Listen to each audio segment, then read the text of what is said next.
Olá, pessoal. Eu sou o Dr. Acácio Barros, nutricionista, professor, palestrante e antropometrista Isaac nível 2. O que é esse antropometrista Isaac? Isaac é uma associação internacional que padroniza, que tem uma metodologia padronizada de avaliação antropométrica. Então, todos os membros Isaac fizeram cursos e toda a avaliação feita por um membro Isaac é padronizada. Então, quem é Isaac vai quando for avaliar alguém, vai ser no mesmo ponto anatômico, não vai ter esse tipo de erro, de repente pegar um pouco mais para cima, um pouco mais para baixo, um pouco mais de tecido ou não. A gente tem uma padronização na nossa antropometria. Tá? Vou falar um pouquinho de mim, né? Como eu falei, eu sou Cássio Barros, graduado em nutrição desde 2007. Fiz pós-graduação em nutrição aplicada ao exercício físico, terminei o doutorado agora em ciências da saúde, sou professor da graduação e pós-graduação, também palestrante e atendo aqui na minha clínica com foco em nutrição estética, nutrição esportiva e performance. Certo? E qual que é o objetivo do curso?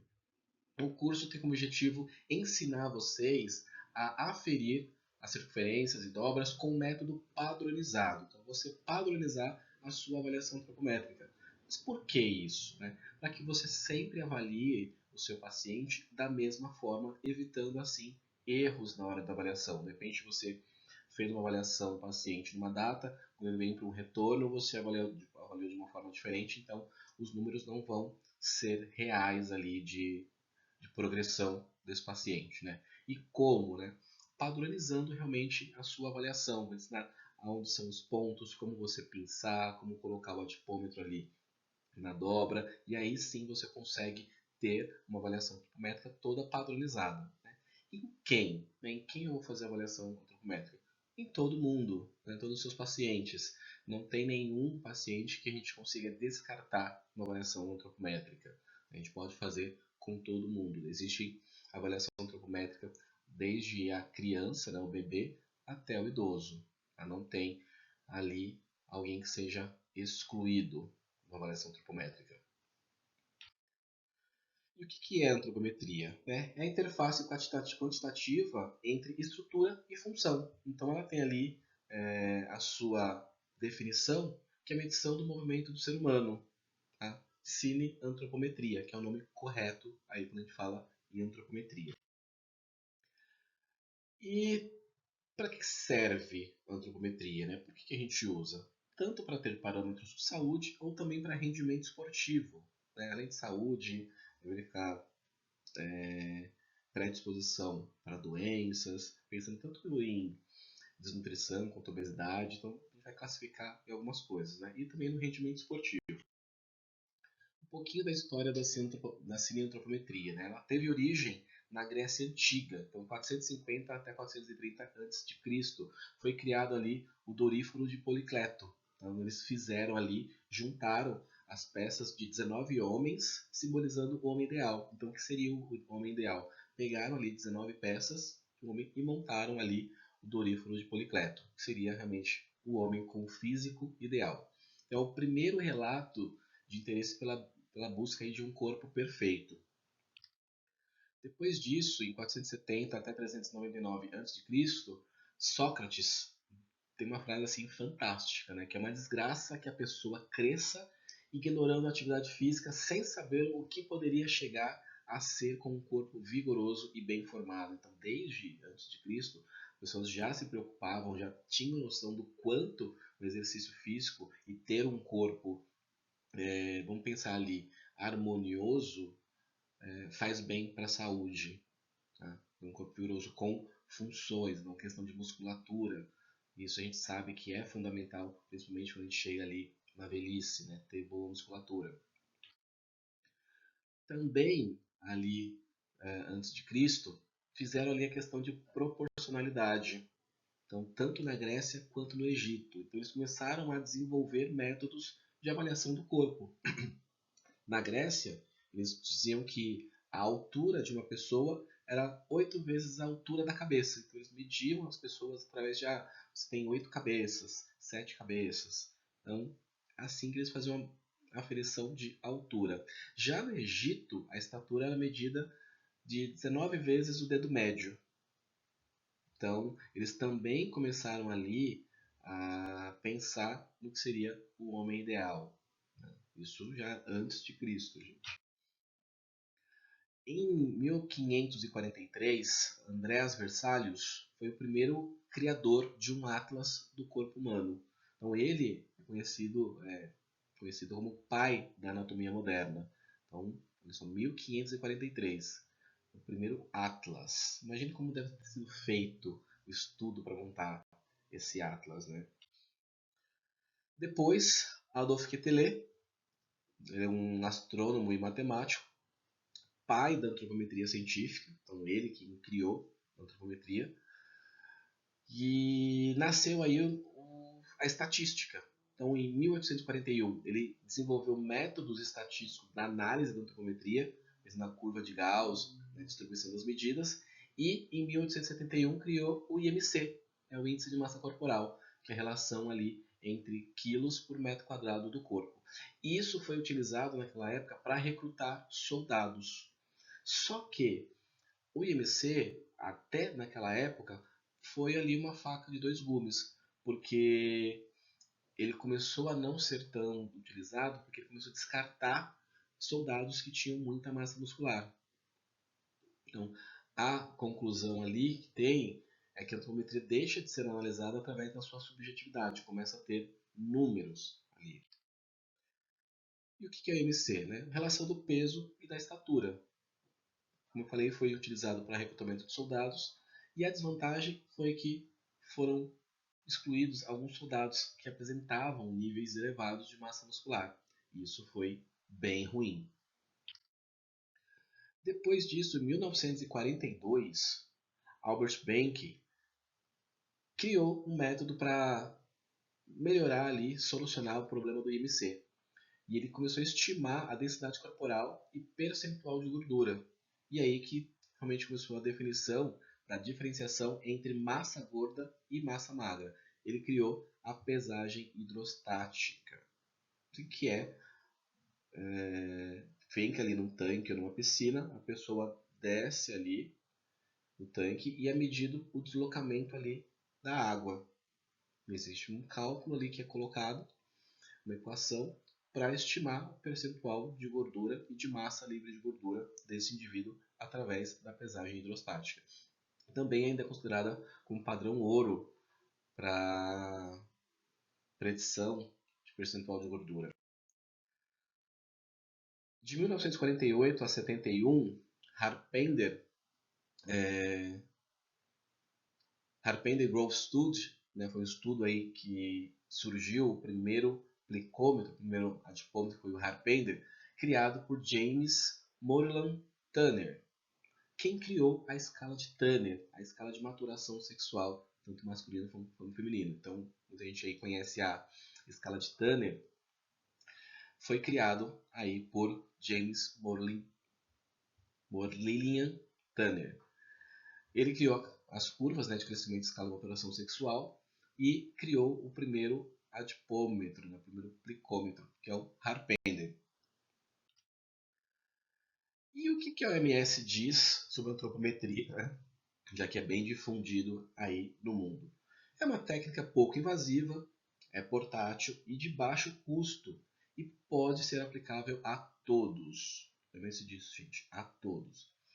Reflete o estado nutricional e de saúde, permitindo predizer o rendimento esportivo e as condições de sobrevivência, pensando ali que a gente vai ver questão de proporcionalidade, de vantagens de alguns atletas em determinadas modalidades, questão de carências nutricionais, excessos nutricionais.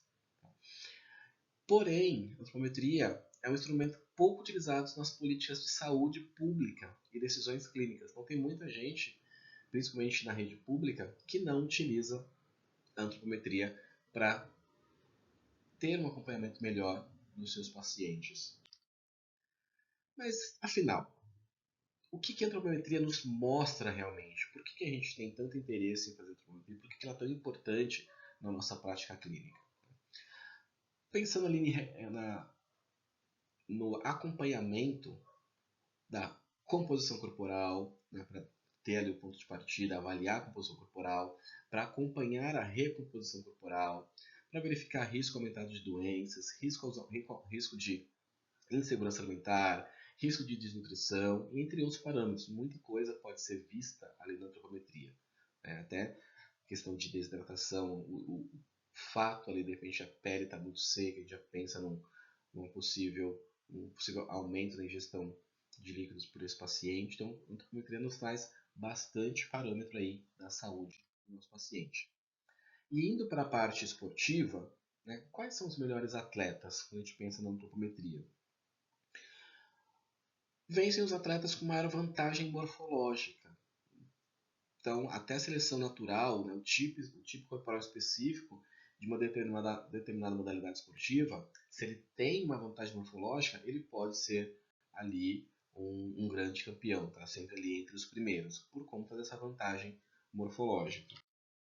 Vou ter alguns exemplos. Por exemplo, quem faz levantamento de peso, se é uma pessoa que tem membros superiores e membros inferiores mais curtos, ele tem mais vantagem. Se é uma pessoa com membro inferior mais longo, então o espaço que ele tem que pegar de baixo, né, da barra até o chão, até em cima, é maior de uma pessoa que tem uma estatura menor, tem braços mais curtos e pernas mais curtas. Então, para esse tipo de esporte, essa pessoa tem vantagem de uma pessoa que tem braços maiores ou pernas maiores. Salto com vara, então pessoas que têm bastante força e menor nível de adiposidade e de músculo também. Então a pessoa tem que ser, não pode ter muito músculo porque ela não vai ter uma vantagem. Tem que ser uma pessoa bem mais magra, mais slim, com pouca massa muscular, pouca gordura, senão ela não vai conseguir ter vantagem ali, não vai conseguir fazer uma boa prova também.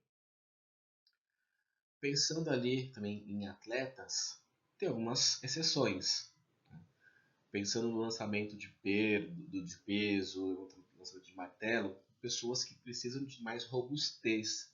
Então, tem baixo deslocamento corporal, então é uma coisa que envolve muito mais lançamentos, então gera maior potência, então eles precisam ter um maior nível de massa muscular e óssea e também até às vezes tecido adiposo. A pessoa precisa ser pesada, precisa ser mais robusta para essa modalidade. O remo, as pessoas com membros superiores com mais membros superiores maiores, né, com maior comprimento. Nos saltos, membros inferiores com maior comprimento também dá maior vantagem. Prova de velocidade também, maior comprimento dos membros inferiores, então tem uma maior amplitude na passada, então vai ter um passo, uma passada maior do que uma pessoa que tem membros inferiores mais curtos. Então isso também dá vantagem para as pessoas, para os atletas nessas modalidades. Isso daqui até na natação, então a pessoa que tem uma envergadura maior do que a própria altura, ela tem uma vantagem. A pessoa que tem pés também maiores tem uma vantagem. Por exemplo, aqui Michael Phelps, ele tem 1,93 de altura, mas ele tem 2,1 de envergadura. E ele tem um pé de quase 30 centímetros, 29 centímetros e 8, 29,8. Então, ele tem uma vantagem também morfológica para a natação, porque ele tem membros superiores mais compridos e tem um pé também grande. Isso facilita ali na hora da natação. E como que eu posso realizar uma boa avaliação antropométrica? O que eu preciso fazer além de ter uma boa técnica? Tá?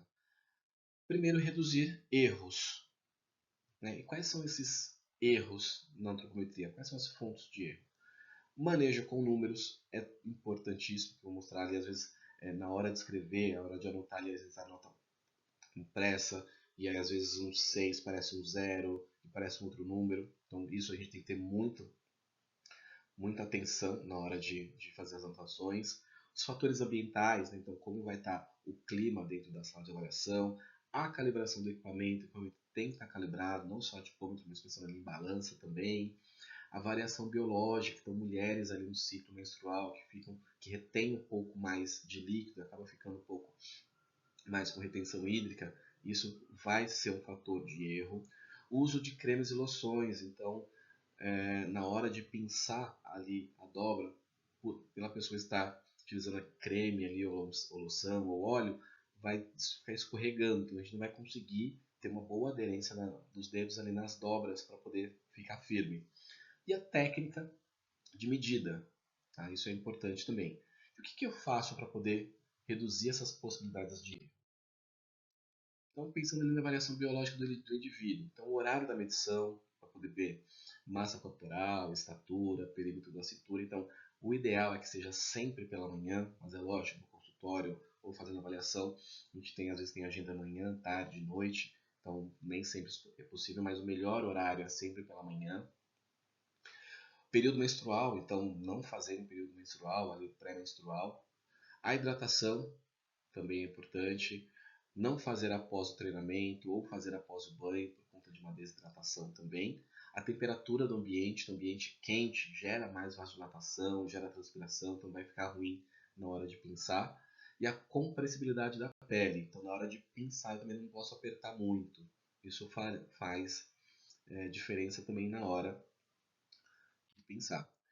O manejo com os números, então como eu falei, de repente aqui, ó, por exemplo, o 0, se eu anotar desse jeito aqui, vai aparecer um 6, né? Posso cometer com 6, então coloca um 0, um círculo com um traço ali no meio para dizer que é um 0, por exemplo, 1 aqui pode ser parecido com 7, mas coloca um 1 mais correto, 4 que pode parecer 9, o 6 pode parecer um 0, o 7 que pode parecer um 1, então fazer esse tipo de manejo com os números, deixar o mais certo possível, o mais padronizado possível também a sua letra com os números, para não se confundir. Às vezes anotou ali um 7, mas é um 1.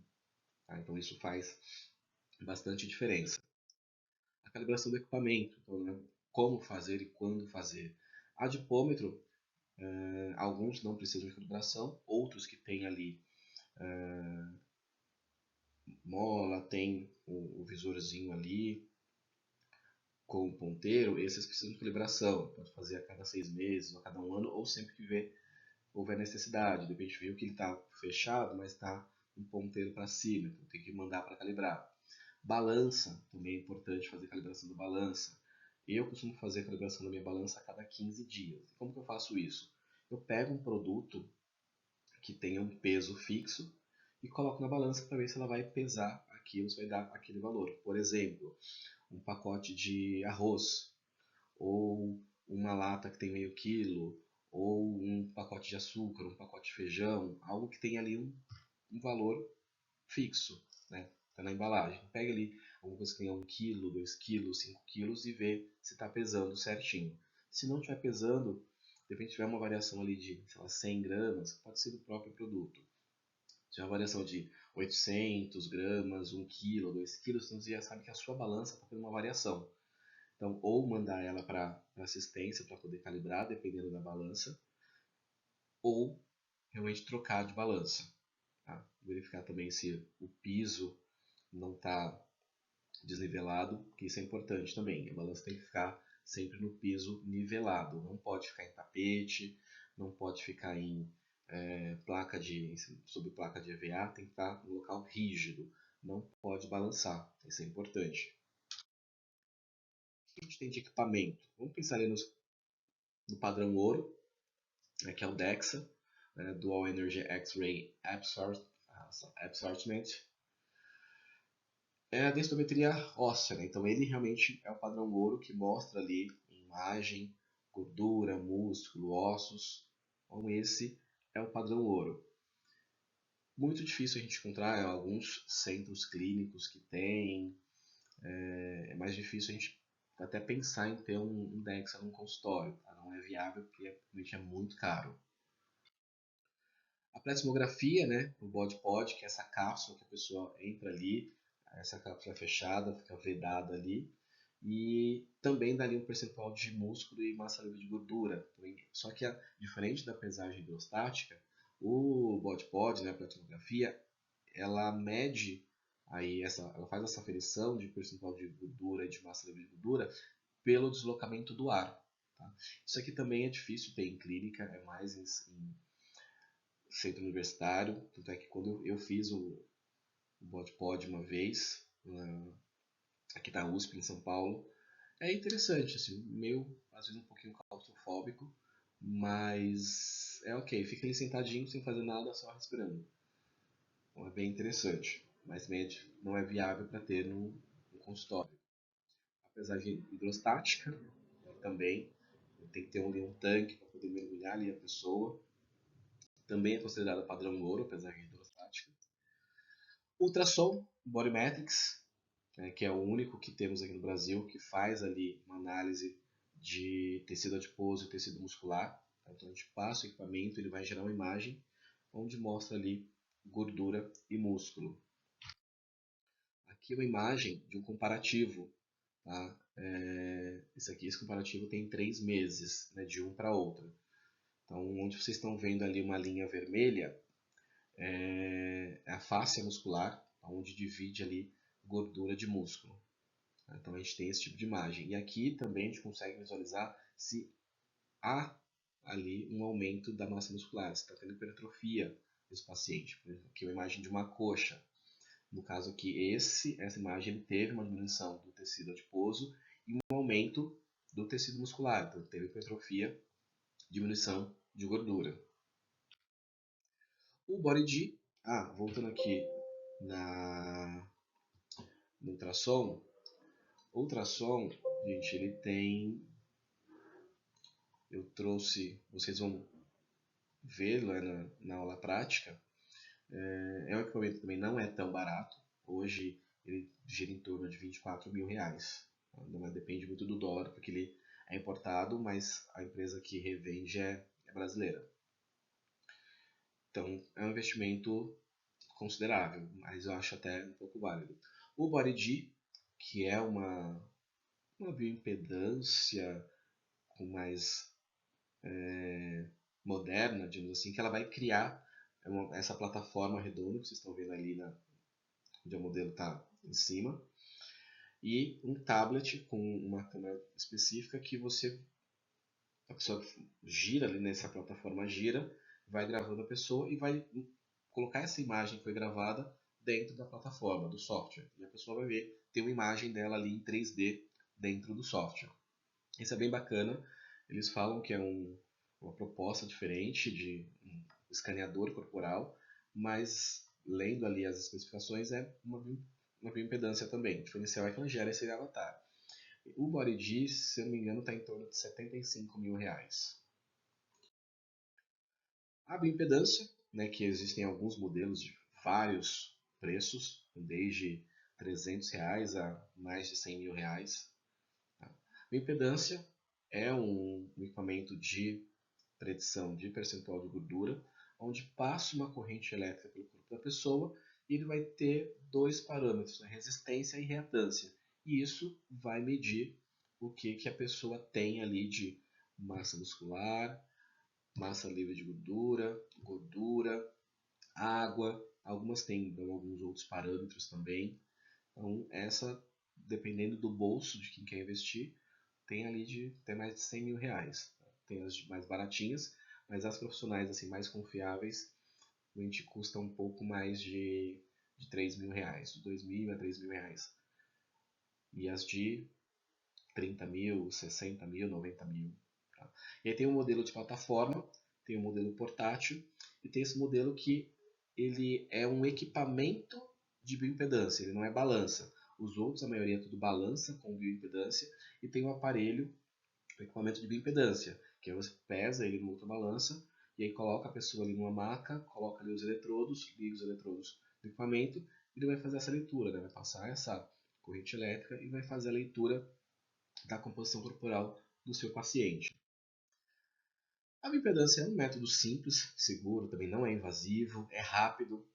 As avaliações não demoram mais que 2 minutos, é bem rápido. E estima clinicamente a composição corporal do organismo de forma relativamente precisa. Ela tem seus viés de erro ali, né? Os ossos, a gordura, por ter pouca quantidade de água, a corrente elétrica tem uma dificuldade em passar, gera uma resistência à corrente elétrica. Já pensando em músculo, por ter mais água, a corrente elétrica passa com mais facilidade. Então, por isso que tem esses dois parâmetros, onde há uma resistência e onde há essa facilidade de passar essa corrente elétrica. Tá? E aí que ela faz essa mensuração. cliente vai para um software próprio do fabricante da bioimpedância e aí vai gerar o laudo. Pessoas que não podem fazer bioimpedância. O paciente não deve fazer bioimpedância porque pode trazer prejuízo. Pessoas que estão com edema, porque vai dar um valor totalmente incorreto. Quem tiver com balanço iônico alterado, desnutrição grave, não adianta fazer. Gestação não é indicado. Obesidade mórbida também não é indicado. Pessoas que são portadoras de marca-passo, por conta da corrente elétrica, pode dar algum problema no marca-passo. Se a pessoa estiver com febre ou também implante coclear, pode dar algum problema no implante, tá, gente? Então, não devo fazer. E aí, para realizar a bioimpedância, para ter menos erros no resultado, existe um protocolo que o paciente deve fazer antes de realizar o exame de bioimpedância. Então, normalmente eu peço jejum total de 4 horas, né? Total, sem água, sem nada.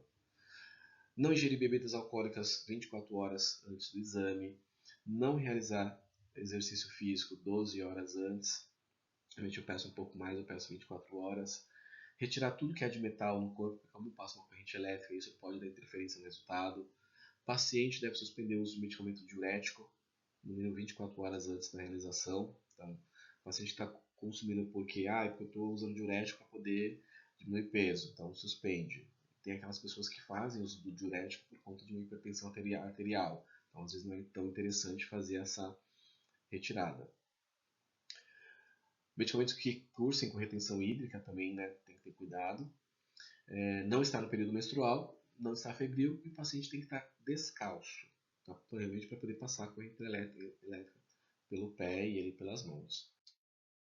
Aqui é o resultado de uma bioimpedância, vocês também vão fazer no curso. Essa aqui é a que eu vou levar para vocês. Então esse é o resultado aqui, ó. O peso, percentual de gordura, massa livre de gordura, água, IMC. Dá aqui uma análise mais segmentada.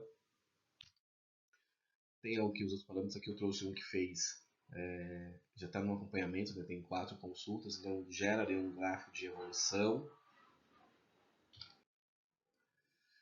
Existe o Shaped também, para quem faz atendimento online, que é um software que usa inteligência artificial para poder gerar ali um percentual de gordura através de fotos. Tá?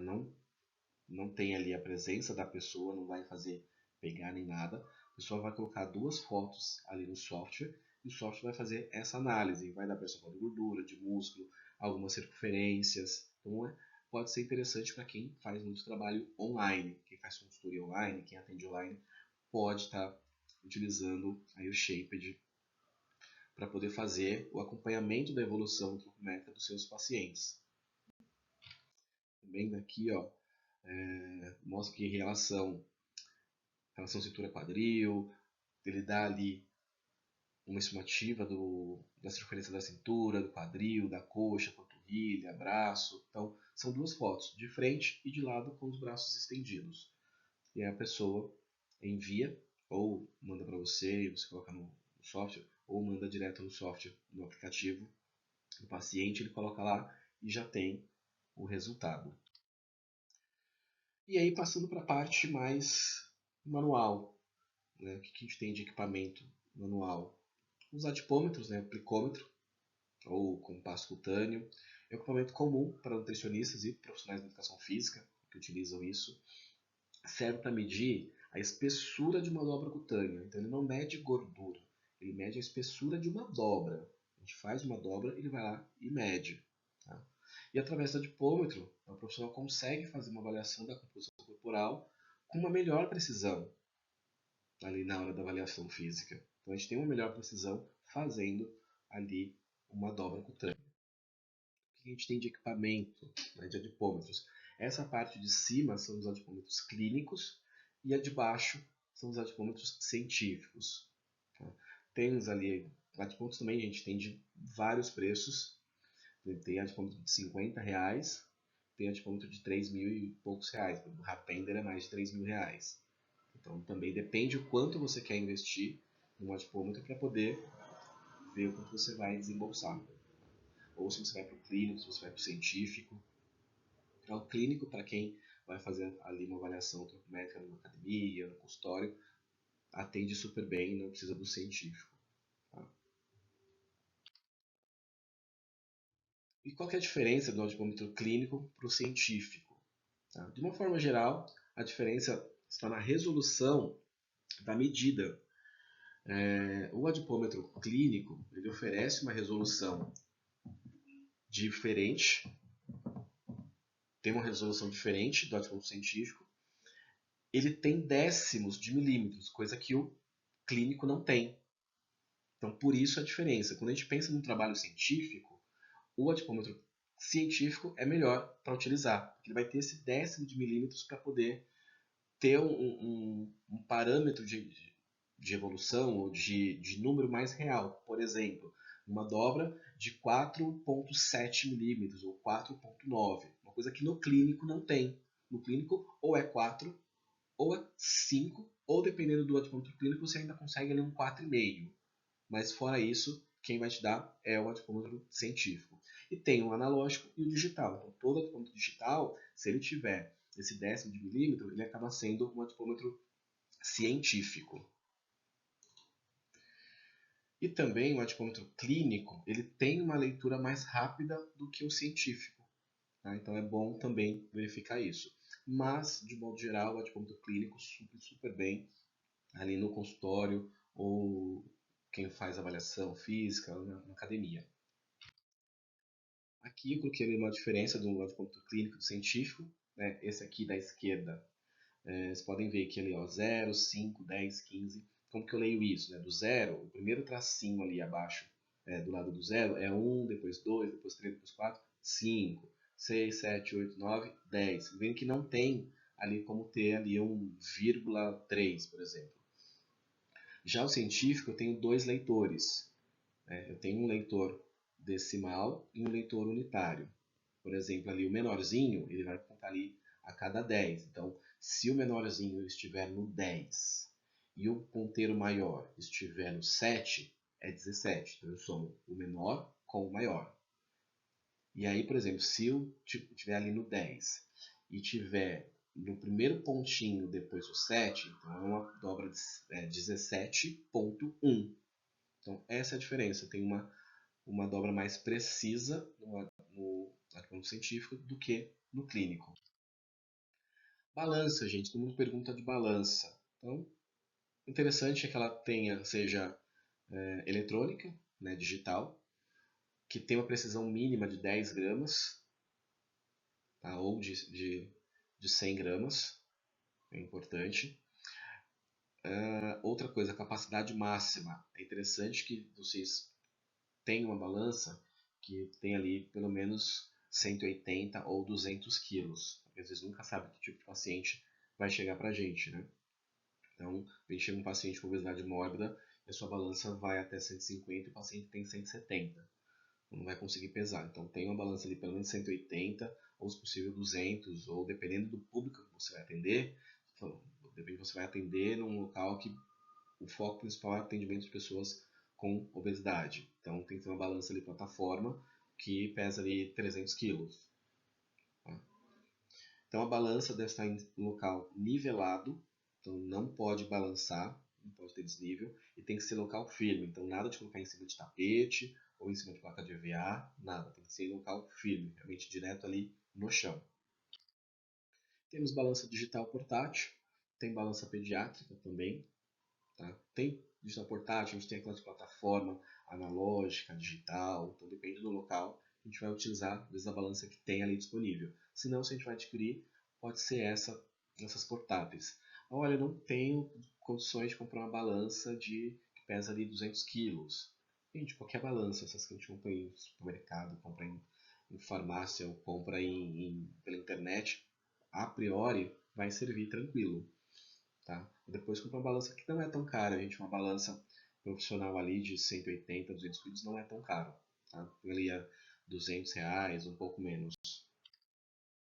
Estadiômetro, né, que é o que vai fazer a aferição de altura.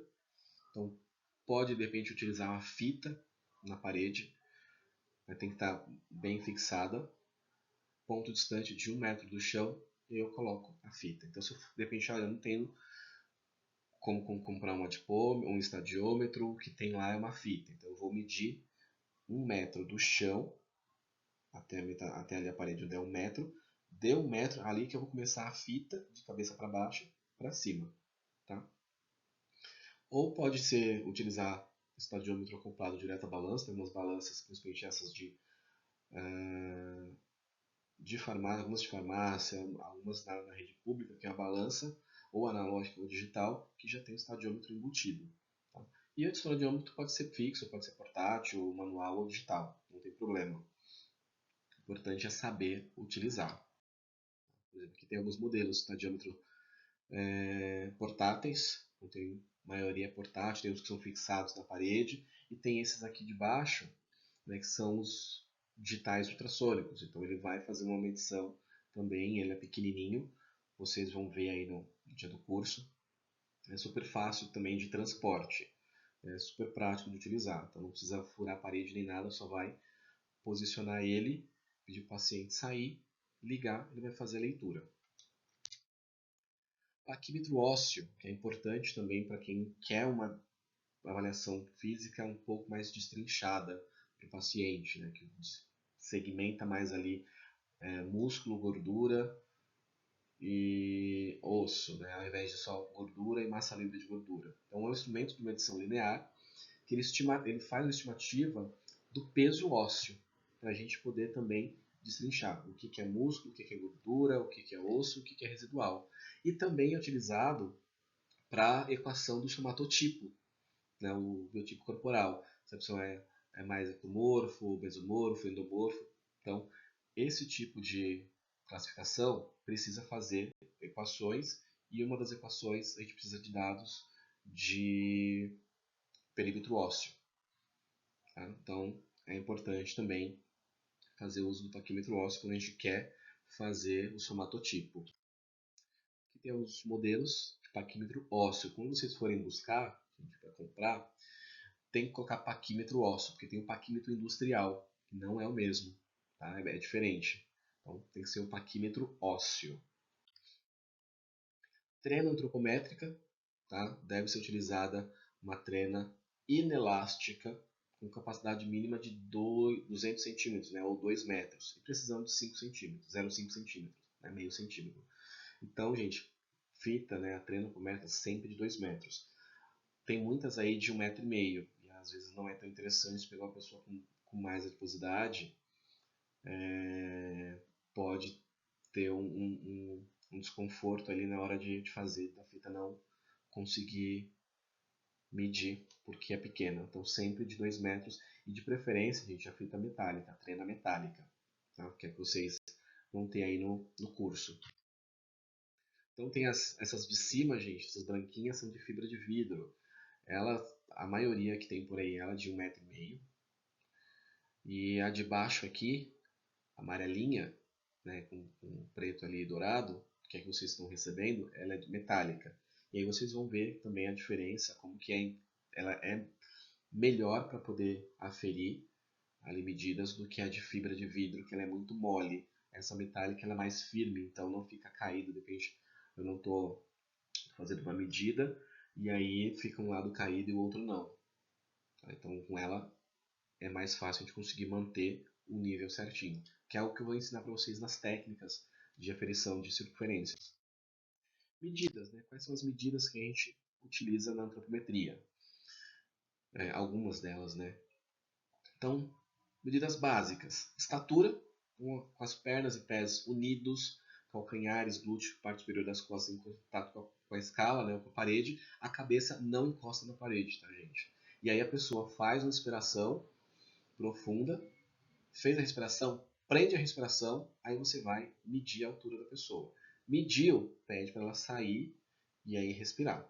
Tá? Ao longo do dia a gente tem uma variação de 1 a 2% na nossa altura. Tá? Então de manhã a gente tem a nossa altura real, tarde e noite a gente diminuiu aí de 1 a 2 centímetros. Tá? Isso é normal. E, se possível, padronizar o horário da coleta da estatura, tá, gente?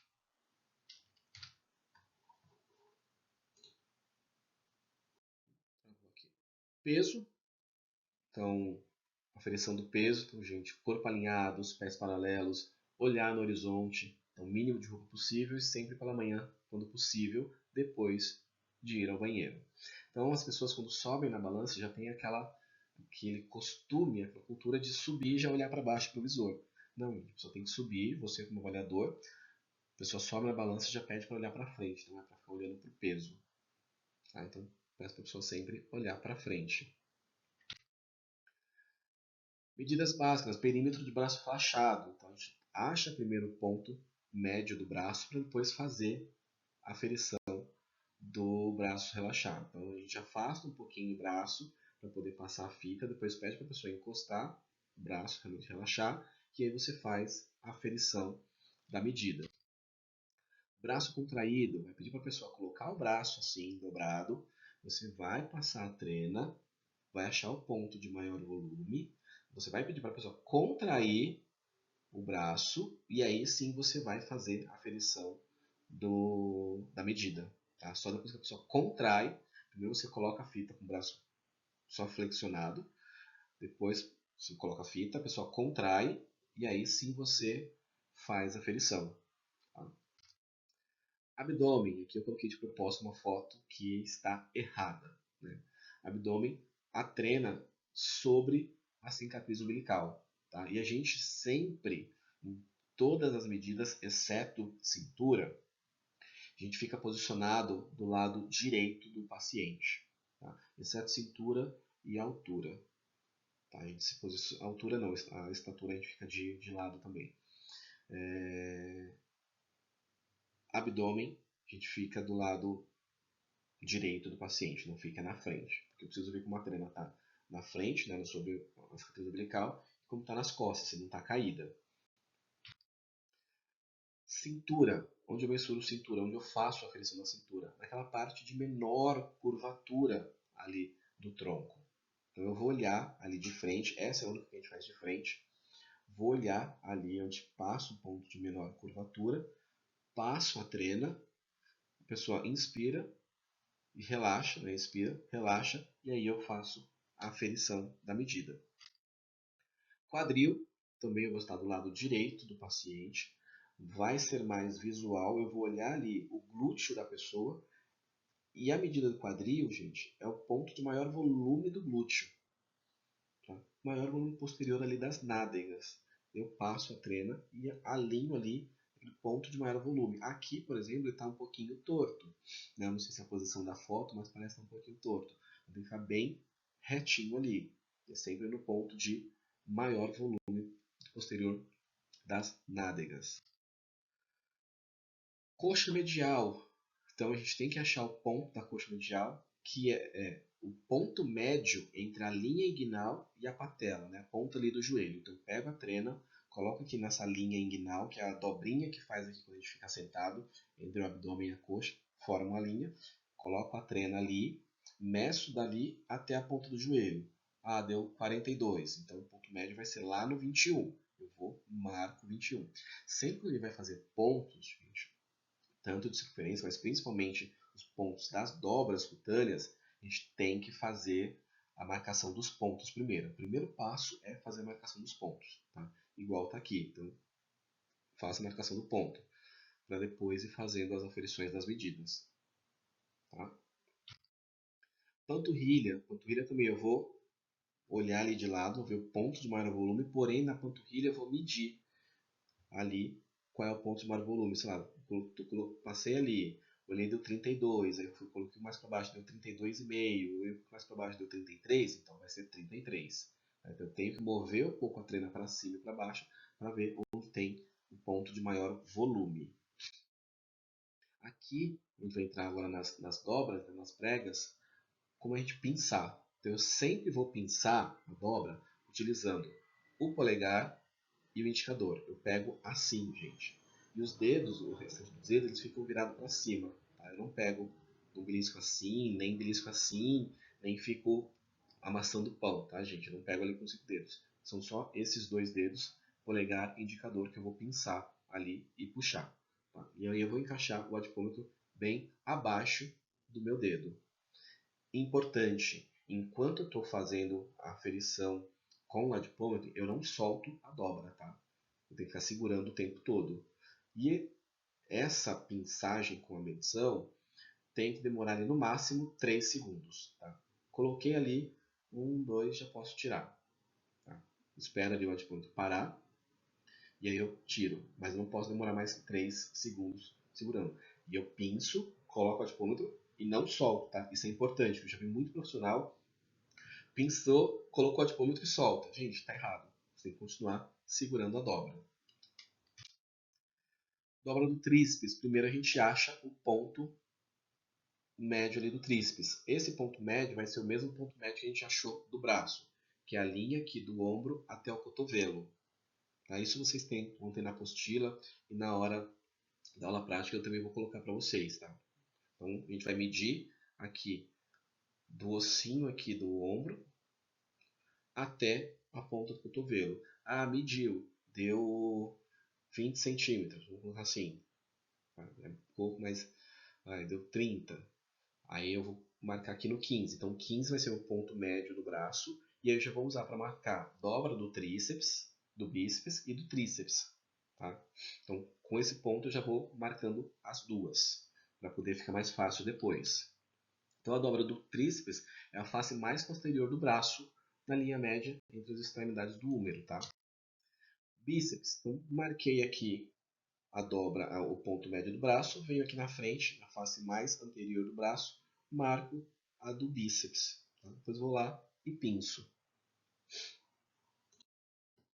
Subescapular, então, ponto situado abaixo da escápula. Então, são 2 centímetros abaixo da ponta, da curvinha ali da escápula, da ponta da escápula, 2 centímetros para baixo, na diagonal, né, oblíquo, 45 graus, para baixo e para a direita. Então, esse é o ponto de subescapular.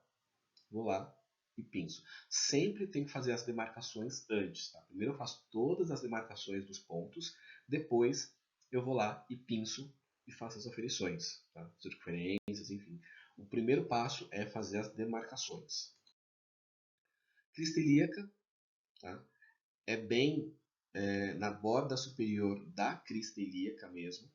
Ali eu vou marcar aonde é a borda superior, eu vou pegar a caneta, vou marcar onde é a borda superior. Marquei onde é a borda superior, eu vou pegar o meu polegar, colocar em cima da marcação e pinçar para cima de uma forma levemente oblíqua, tá? Igual está aqui na foto. Tá? É uma dobra que é mais horizontal, ela não é vertical, ela é mais horizontal, levemente oblíqua. Supraespinal é uma dobra que é mais aqui na frente, tá? É uma linha de intersecção entre a crista ilíaca e o osso do quadril. Tá? Isso aí eu vou colocar para vocês também onde é esse ponto na aula. Abdômen 5 centímetros para a direita na borda superior da cicatriz umbilical. Tá? Então pego ali a parte superior, meço 5 centímetros para a direita e faço a demarcação. Isso para uma pessoa com pouco tecido adiposo no abdômen. Pessoas que têm mais gordura no abdômen, essa marcação vai ficar mais do que 5 centímetros. Tá? Isso é normal. Tá? Mas primeiro eu marco 5 centímetros. Na hora de pensar, eu vi que 5 centímetros é pouco, posso pegar um pouco mais da dobra. Coxa, ponto médio que a gente já fez a marcação anteriormente. Então, a coxa, a gente vai fazer a aferição com o paciente sentado, mais para a ponta do banco. Ele vai ficar com a perna estendida e o músculo relaxado. Ele vai colocar as duas mãos embaixo assim da coxa e fazer uma leve pressão para cima. Eu vou lá e meço a dobra.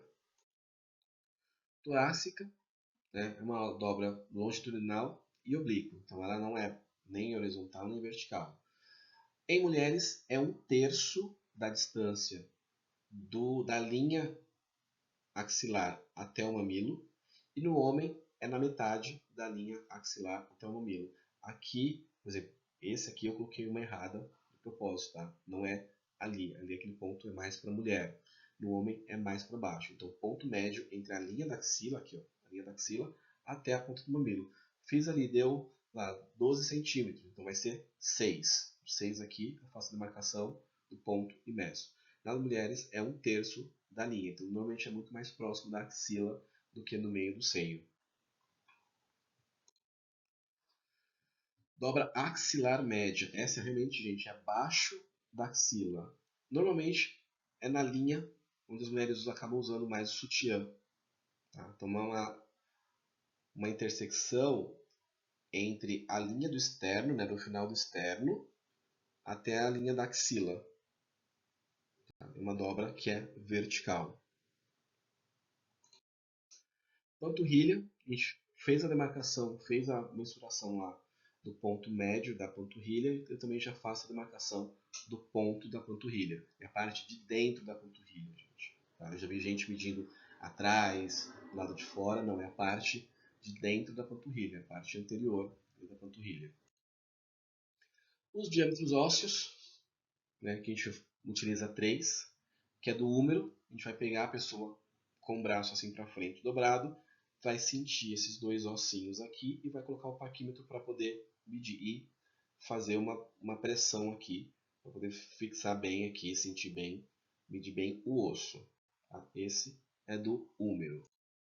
Do punho, a pessoa vai estar com o braço estendido, aqui, isso, vai dobrar assim para baixo e a gente vai pegar esses 2 ossinhos aqui, vai encaixar o paquímetro para poder medir. Isso vocês vão ver bastante na aula prática, tá? Então eu meço esses 2 ossinhos aqui.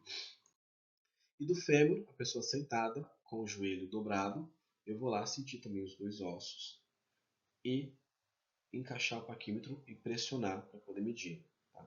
Enquanto vocês estão vendo aí, vai sentindo aqui ó, os 2 ossinhos aqui do punho, que é como se fossem 2 bolinhas, gente. 2 bolinhas mesmo, assim. Sente aqui do húmero, sente do punho. E no fêmur não chega a ser bem bolinha, mas você sente bem o osso. Coloca as 2 mãos acima de cada lado do joelho e vai apertando assim com os dedos para ver se você sente. Tá? É bem fácil assim, de sentir. E aí, passando essa questão, fiz lá todas as aferições das medidas e eu quero fazer o somatotipo do meu paciente. Mas o que é o somatotipo? A classificação da forma física em 3 numerais. Então, para eu definir o somatotipo de uma pessoa, eu tenho que fazer uma equação. Né? Uma não, são 3 equações. Né? Uma para cada somatotipo. E aí definir o que a pessoa é. Então, pensando em endomorfia, eu penso em adiposidade. Então, a pessoa que tem mais endomórfica, ela tem mais tecido adiposo. Uma pessoa mesomórfica, ela tem relacionada assim a robustez músculo-esquelética. Então, mesomorfia está muito relacionada à robustez músculo-esquelética. E a ectomorfia, a linearidade. Então, para eu realmente definir o que o biotipo, o somatotipo de uma pessoa, eu tenho que fazer as 3 equações, que vai me dar um valor. Todo mundo tem as 3 características, porque todo mundo tem tecido adiposo, todo mundo tem músculo e todo mundo tem linearidade.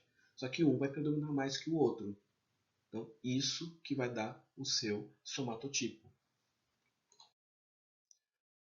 Mesomorfia, endomorfia, então níveis elevados de adiposidade, contornos mais arredondados. Mesomorfia, então elevado desenvolvimento músculo-esquelético, esqueleto e articulações mais largas. E a ectomorfia, baixa massa corporal, na estatura, baixa adiposidade, tem uma linearidade, uma fragilidade na composição. É uma pessoa mais magra, mais longilínea, né, sem muito músculo. Todo mundo tem as 3 características, não esqueçam disso. E as pessoas podem transitar por elas. A pessoa pode ser um dia mais mesomórfica e depois passar para endomorfia. Tá? Isso é possível também. Então, isso aqui é transitório.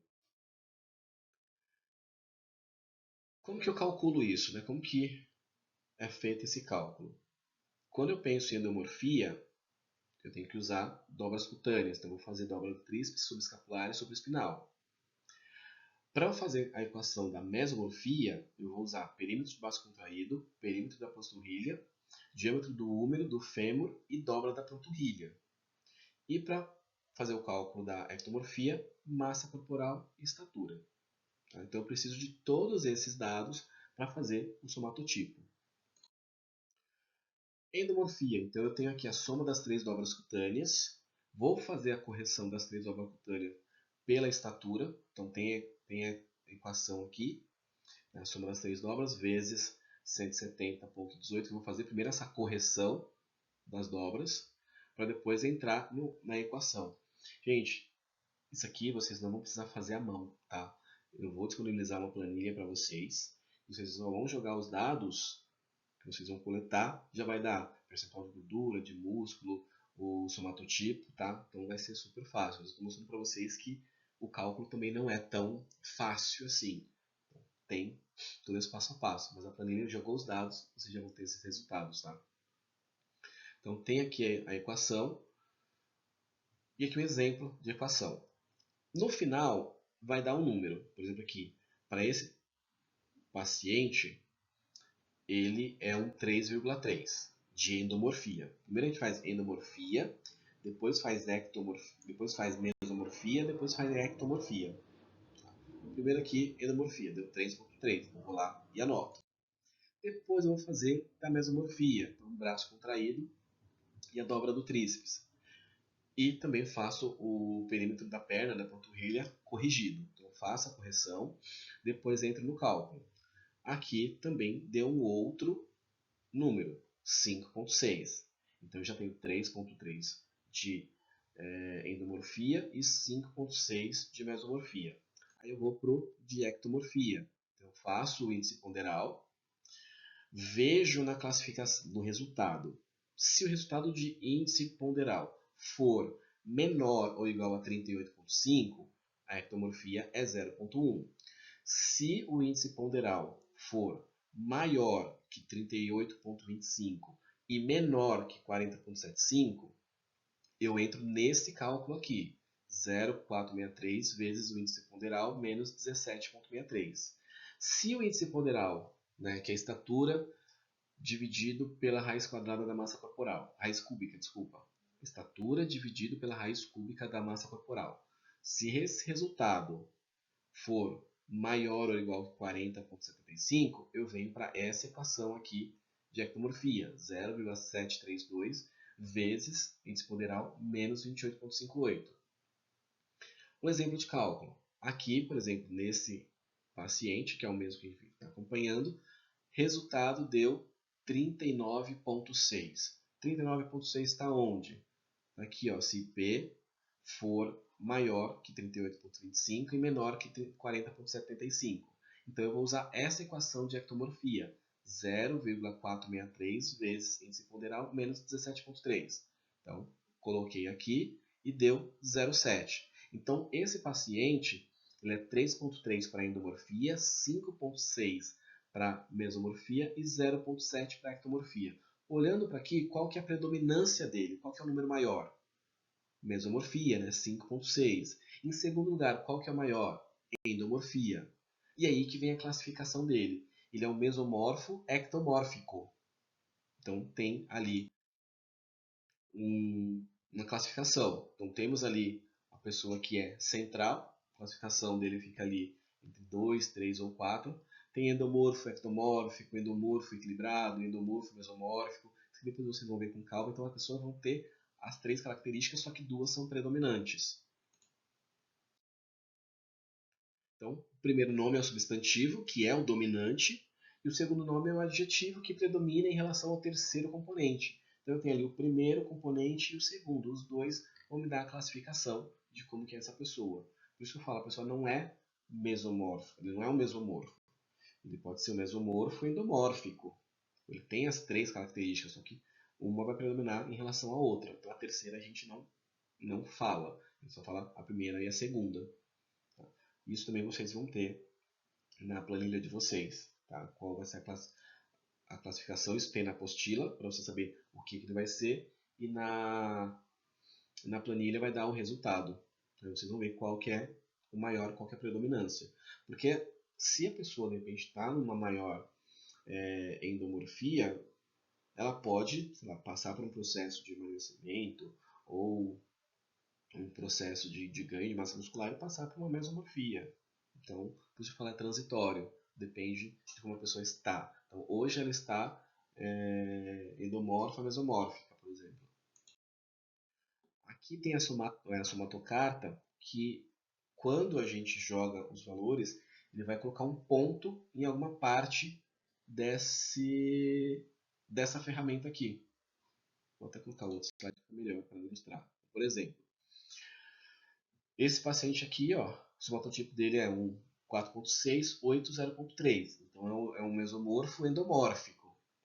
A bolinha dele é essa vermelhinha aqui, ó, tá lá fora, que deu muito alta a questão da mesomorfia dele. Ele tá lá fora.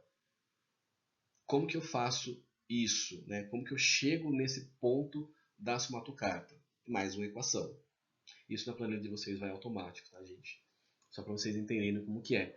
Então, o eixo X, que é o eixo aqui de baixo, o eixo da base, é o eixo ectomorfia menos endomorfia. Então, eu faço a equação. Ectomorfia menos endomorfia. E o eixo Y, que é aqui o da vertical, é 2 vezes a mesomorfia menos ectomorfia mais endomorfia. Então vai dar um outro resultado. Então aqui em cima deu 4.3 no eixo X e 11 no eixo Y. E aí vai ter o cruzamento desses dois pontos, dessas duas grades aqui. E vai dar onde ele está. Então esse pontinho fora aqui, o vermelho central aqui vocês não consideram, tá, gente? Que aqui é só para onde é o centro. Então, vocês vão ver esse pontinho vermelho aqui que está fora. Ele está fora da somatocarta porque deu uma mesomorfia bem alta. É um paciente que tem bastante robustez. E aí vem para esse lado. Então, a gente sabe que é um mesomorfo ectomórfico. Então, vocês sempre vão, agora, né, vão saber que sempre quando vai falar em somatotipo, tem as duas predominâncias, né? A primeira e a secundária, na primária e a secundária. E os protocolos e equações que existem aí para predição de percentual de gordura. Jackson e Pollock, que foi desenvolvida através de um estudo feito com homens de 18 a 61 anos e mulheres de 18 a 65 anos americanas com diversas composições corporais. E Jackson e Pollock, existem duas equações, utilizando 7 dobras e com 3 dobras. Tem o estudo de Petrosky também, um estudo feito com homens brasileiros de 18 a 66 anos, porém a predição se torna maior entre homens mais jovens. Tá? E cada equação, gente, pede um grupo de dobras cutâneas. Tá? Então eu preciso saber que protocolo eu vou utilizar, né, que equação eu vou utilizar para saber quais dobras eu preciso fazer a aferição. O Petrosky, usado com homens brasileiros. Faulkner, estudo feito com homens jovens e fisicamente ativos com baixo percentual de gordura. Então, de repente, para um público mais de fisiculturista, um público mais wellness, eu posso utilizar a equação de Faulkner, que utiliza tríceps, subescapular, suprailíaca e abdômen. Porque é um público específico, é uma equação específica para um público específico. Jackson e Pollock eu posso utilizar para todo mundo desde que esteja naquela faixa de idade, 18 a 65 para mulheres, 18 a 61 para homens. Tá? Guedes, um estudo realizado com homens e mulheres universitários do Rio Grande do Sul, com idades entre 17 e 29 anos. Então aqui também é um estudo que eu vou atender pessoas ali de 17 a 29 anos, eu posso utilizar a equação de Guedes, né, que também tem diferenciação de dobras para homens e para mulheres. Durney foi um estudo feito com homens e mulheres com ampla variedade de tipos físicos, com idade de 16 a 72 anos, do Reino Unido. Tá? Essa usa tríceps, bíceps, subescapular e suprailíaca. Tá? Ou, de repente, eu não quero trabalhar com percentual de gordura, ou de repente eu estou pegando ali um paciente obeso que eu não consigo fazer muitas dobras. Então eu vou escolher algumas dobras e fazer somatório de dobras, ou dobra isolada como acompanhamento. Então o que é o somatório de dobras? Fiz lá, sei lá, fiz 9, 10 dobras, ou fiz, sei lá, 5 dobras aleatórias. Vou fazer a soma das 5. Ah, eu somei das 5, deu 90 milímetros. Beleza. Vou fazer o retorno das pessoas, sei lá, daqui 1 mês, 2 meses. Faço essas mesmas dobras, olha, deu 70. É um sinal que você diminuiu 20 milímetros de dobras. E aí você pode ir comparando ali aonde foi que diminuiu mais. Tá? No obeso, a mesma coisa. Não preciso fazer todas as dobras porque a gente não consegue. De repente, uma abdominal a gente não consiga Mas eu consigo fazer uma do tríceps, consigo fazer uma da panturrilha, dependendo até consigo fazer uma subescapular, uma torácica, vai depender muito do tipo de obesidade que a pessoa tem. Mas eu posso fazer dobra também e fazer ou somatório de dobra ou acompanhamento de dobra isolada. Ah, nesse obeso aqui, nesse paciente, eu só consegui fazer tríceps. Ok, faz o tríceps e vai acompanhando a diminuição da dobra do tríceps. Não tem problema. É um jeito de você acompanhar emagrecimento, não só a perda do peso, mas sim o emagrecimento. Tá? Uma coisa, gente, eu não lembro se eu falei lá na hora que estava falando de adipômetro, sempre a medida do adipômetro é em milímetros. Quando a gente fala de treino, é centímetros. O adipômetro é milímetros. Então, são 5 milímetros, 6 milímetros, 5,1 milímetros. Tá? Então, sempre milímetros. E com a trena e com o paquímetro também é em centímetros. Tá?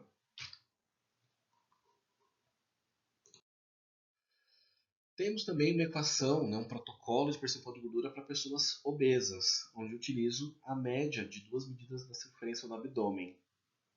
Tá? Então faço a circunferência do abdômen e da cintura, tiro uma média e coloco nessa equação. E também é um jeito de fazer, de repente, eu quero fazer percentual de gordura, o paciente quer fazer percentual de gordura, mas é uma pessoa obesa. Existe o protocolo de Welchman, que é desenvolvido para pessoas obesas. Tá? Tem aqui, vocês vão ter acesso a isso na apostila também. E também eu tenho as equações de predição de estimativa de composição corporal em crianças e adolescentes. Eu tenho Slaughter, meninos e meninas de 8 a 17 anos, e tem o Lohan, também meninos e meninas de 8 a 17 anos, sendo que Slaughter eu tenho diferença de equações para meninos e meninas, e Lohan eu não tenho diferenciação. E aí aqui tem a classificação, se está baixo, se está ótimo, se está alto, ou se está muito alto o percentual de gordura. Além disso, gente, eu também tenho o PVC, né, que é o pico de velocidade de crescimento, que é uma equação que estima a distância em anos para o pico de velocidade de crescimento, né, pelo estirão. Então essa equação ela estima se a criança já passou pelo estirão ou quantos anos falta para ela passar ou se ela está passando. Então tem as duas equações, onde eu utilizo comprimento de membros inferiores. Eu vou ensinar na aula prática como vocês vão fazer isso, comprimento de membros inferiores, estatura, altura sentada, a idade cronológica em anos, tá? E como que eu faço o comprimento de membros inferiores? Eu vou pegar a estatura e diminuir pela altura sentada. Tá? Isso é como eu meço o comprimento de membros inferiores. Então, altura sentada, a estatura menos a altura sentada. E aí aqui tem a escala do PVC. Então, aqui, por exemplo, tem um exemplo aqui de uma criança de 10 anos, de um menino de 10 anos, com 45 quilos, 1,47 de altura sentada de 65 e membros inferiores com comprimentos de 82 centímetros. Joguei aqui na equação. Então, o menino se encontra a menos 3,7 anos da ocorrência do PVC. Então, a idade para a ocorrência do PVC do menino de 10 anos, ele vai estar com quase 14 anos, ele vai estar entrando no PVC. Né, no pico de velocidade de crescimento. Então, ele está ali no pré-PVC ainda. Então, essa é a escala aqui de baixo, verdinha. Então, ele ainda não entrou, ele está pré-PVC. Então, quando ele estiver com 13 anos, estima-se que ele vai estar nesse período de estirão. E aí tem classificação, né? Se ele está precoce, está normal, se está tardio, tá? Tanto para meninos quanto para meninas. Gente, a parte teórica é basicamente isso, né? Bastante coisa. Tem esse material na apostila para vocês olharem quantas vezes vocês quiserem. A aula também, vocês podem olhar quantas vezes vocês quiserem. Mas o principal, gente, o mais importante, além da teoria, é a prática. Eu quero que vocês aprendam muito a parte prática. Como pensar, como diferenciar ali cultura do músculo, como você padronizar realmente, fazer uma boa avaliação e evitar os erros. Tá? Aqui tem meu Instagram, se vocês quiserem seguir, mandar dúvidas. E tem aqui esse QR Code que eu montei uma pastinha com alguns materiais. Então tem a apostila também para vocês terem ali. Eu vou entregar uma impressa, mas tem essa apostila. Tem a Proforma que vocês vão utilizar. Tudo que tiver de material eu vou disponibilizar aqui, tá, gente? O material de apoio vai ficar disponível aí para vocês, certo? E vamos praticar? Vejo vocês na aula prática. Até mais!